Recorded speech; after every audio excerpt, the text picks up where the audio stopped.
11 সালের পরে পশ্চিমবঙ্গে প্রথম বছর 29,133টি মহিলা নির্যাতনের মামলা দায়ের হয়েছিল।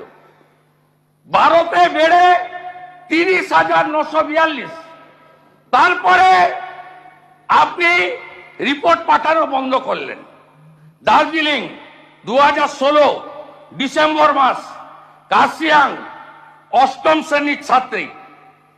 2022 ফেব্রুয়ারি দার্জিলিং একটি বন্ধ হোটেলে নাবালিকার